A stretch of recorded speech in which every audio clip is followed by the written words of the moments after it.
everything you need to know about iron, iron deficiency, too much iron, who needs more, who needs less, and of course, stick around to the end to find out whether I still cook in my cast iron pans. Welcome to Science Facts, where I explore the science and give you the facts. Recently, I heard a health influencer here on YouTube say, don't cook in cast iron pans because our bodies can't get rid of excess iron. It can cause huge health issues. So honestly, I got scared because I do almost all of my cooking in cast iron. I already avoid the non-stick pans because of the harmful PFAS, those so-called forever chemicals that our body can't process or eliminate. So in my kitchen, it's stainless steel and cast iron exclusively. But hearing this made me wonder, am I actually harming myself with iron overload? So what did I do? I turned to the science. And today, I'll share what I learned. Everything you need to know about iron, iron deficiency, too much iron, who needs more, who needs less, after what I've learned. Okay, what is iron? Iron is more than just a metal in our pans. It's an essential mineral for life, meaning we need it to live, and our bodies don't make it naturally, so we need to get it from an outside source. It's at the core of hemoglobin, the protein in your red blood cells that carry oxygen from your lungs to every single cell in the body, and it's also in myoglobin, which helps muscles store and use oxygen, and it powers enzymes that help your metabolism stay running. So think of iron like a delivery truck for oxygen. Without it, your cells simply can't function, and that's why iron deficiency makes you feel so drained. So how much iron do we need?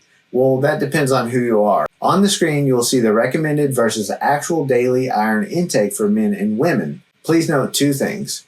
These actual intake averages are for Americans, and two, women of childbearing age, breastfeeding women, and pregnant women also need more due to monthly blood loss and developmental reasons. So let me explain this bar chart. In orange, you'll see that the average American man gets in their diet about 16 to 18 milligrams, which is above the recommended RDA of 8 milligrams. And in purple, you'll see women in America typically at about 12 milligrams from their diet. This is enough for postmenopausal women, but if you're childbearing age or pregnant or breastfeeding, your intakes will need to go up to either 18 or 27 milligrams. So you'll see there's a gap between what women are getting and what they are recommended to be getting. That's why a lot of doctors and nurses, as well as multivitamins for women, contain iron, but men's multivitamins contain 0 iron. So to summarize, here's the picture. Men are getting enough. Women usually are not hitting the target. So does that mean it's bad for men and postmenopausal women that they're getting too much iron? It's going to cause all these health issues? Short answer, no. Let me explain. This is how the body handles iron.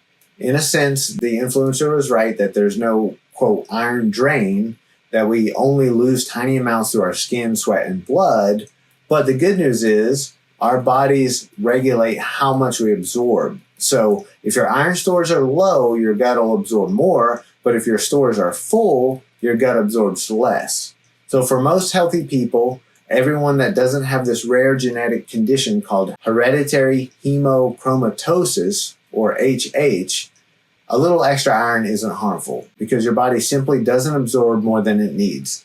Even if you have HH, which is a very rare condition, so you probably don't, even of those people, only 10 to 30% of the people that have HH ever have health issues or symptoms from having that rare genetic condition. Okay, so that information is most helpful for Americans, but what if I don't live in America? Well, I'm glad you asked because in a lot of the world, women are anemic, meaning they aren't getting enough iron from their diet or through supplementation. And so I've made a map of the parts of the world where women on average aren't getting enough iron.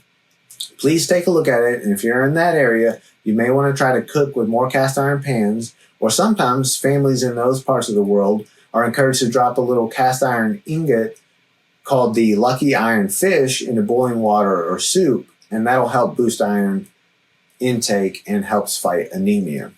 Okay, so let's talk about supplements. Who needs them? Should I take iron pills? If you're pregnant, yes, your doctor will likely recommend it. If you have heavy menstruals or are diagnosed with a deficiency, yes, supplements can help. But for most men and postmenopausal women, no, you already get enough from your food. And here's the key for women. After pregnancy and breastfeeding, most can stop supplementing once the blood tests confirm their iron levels are back to normal. Doctors often recommend continuing a few weeks to a few months postpartum to rebuild stores, but that's usually enough unless you're still low. My wife was recommended by her doctor to stay on an iron supplement. She takes 18 milligrams. That's 100% of her current RDA, and we cook with cast iron. So that's another main reason I wanted to do this research, to find out whether or not she's taking too much iron supplementation. Well, the science says 18 milligrams is fine because, again, the gut will not absorb too much if she doesn't need it. Supplementation of 45 milligrams or more is where I've read you don't want to supplement past that range because it can be problematic long term. And yes, I prefer that she did a prenatal supplement that had less. A lot will have like 9 milligrams, for example. But again, I'm not overly concerned because a little too much iron usually isn't harmful for most people. Now, the big question, am I still cooking with cast iron pans? Yes, absolutely. They are great alternatives to nonstick pans, and I'm still exclusively using cast iron and stainless steel to prepare my family's food. Yes, cast iron cookware does leach iron into food, especially with acidic dishes like tomato sauce. One study found tomato sauce jumped food from 0.6 milligrams of iron to 5.7 milligrams per 100 grams of tomato sauce when simmered in cast iron. So it does go up a lot, especially with acidic dishes, but for most dishes, it just raises your iron a few milligrams. But remember the safeguard. Your body won't absorb all of that if it doesn't need it. So as long as you're healthy, a little bit is not harmful.